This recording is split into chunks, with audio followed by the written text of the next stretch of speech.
2024 শাহজালাল মাজারের উরস উপলক্ষে এই মহিষ এবং ষাঁড়গুলো ক্রয় করা হয়েছে। ক্রয় করা হয়েছে বলতে এগুলো ক্রমান্বয়েই আসছে এবং ক্রমান্বয়েই ওনারা দর্শনার্থীদের খাওয়াচ্ছেন। ভিউয়ার্স, আজকে আমি আপনাদেরকে নির্দিষ্ট তারিখটা বলে দেব, কত থেকে কত তারিখ পর্যন্ত এই উরস চলবে শাহজালাল মাজারে। তবে তার আগে আরেকটু বলি, আমি সাধারণত এই শাহজালাল মাজারের ভেতরটাকে ভিডিও করেছি। বাহিরে বিশাল আয়োজন, অনেক দর্শনার্থী এখন থেকেই তাদের যে সরঞ্জাম সেগুলো এনে সাজিয়ে রাখছেন এবং তারা কিভাবে এখানে এই উরসটা উদযাপন করবেন সেটার একটা প্রস্তুতি নিচ্ছেন।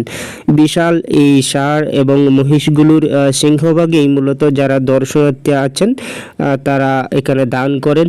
আর শাহজালাল মাজারের এই প্রসেসটা সারা বছরই চলে, তবে উরস উপলক্ষে বরাবরই এই মহিষ, ষাঁড় এবং ছাগল বা এই জাতীয় খাবার জাতীয় পশুগুলোর প্রচুর পরিমাণে এখানে কালেকশন হয় এবং এই সবগুলোকেই ওনারা দর্শনার্থীদেরকে আপ্যায়নের জন্য ব্যবহার করবেন, মানে খাওয়াবেন।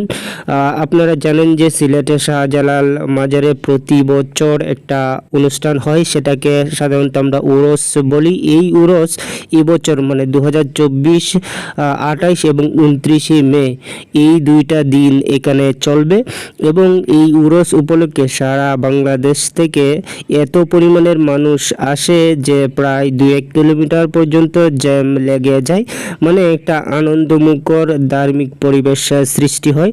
আপনারা যারা উরস উপলক্ষে শাহজালাল মাজারে আসতে চাইছেন তারা অনায়াসেই আসতে পারেন। আপনি একটা ভালো সময় এখানে পার করতে পারবেন। এখন থেকেই পরিবেশটাকে নানানভাবে মেনটেন করার চেষ্টা করা হচ্ছে, যদিও আমাদের শাহজালাল মাজারের পরিবেশ পূর্ব থেকেই মেনটেন করা আছে, তবে অতিরিক্ত মানুষের এই চাপটা সামলানোর জন্য কর্তৃপক্ষ যারা আছেন, আমি জায়গায় দেখেছি তারা ব্যবস্থা করে রেখেছেন। এইখানে যারা আসেন তারা কেউই খালি হাতে আসেন না, অনেকেই অনেক কিছু দান করেন। যেমন এই ষাঁড়, গরু বলেন, এগুলো ক্রয় করে যারা একটু বেশি পয়সাওয়ালা তারা আস্ত একটাই দান করে দেন, আবার কেউ বা শরিক হয়। আমাদের দেশে যে কয়েকটা উল্লেখযোগ্য মাজার আছে তার মধ্যে হজরত শাহজালাল মাজার অন্যতম।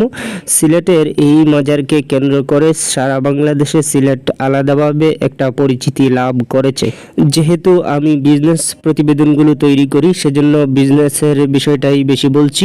প্রচুর পরিমাণে দোকানিও এসেছে যেগুলো আমি আমার ক্যামেরায় ধারণ করিনি। যারা এত সময় আমার সাথে ছিলেন তাদের সবাইকে ধন্যবাদ। সাবস্ক্রাইব করে পাশে থাকবেন। ভালো থাকুন।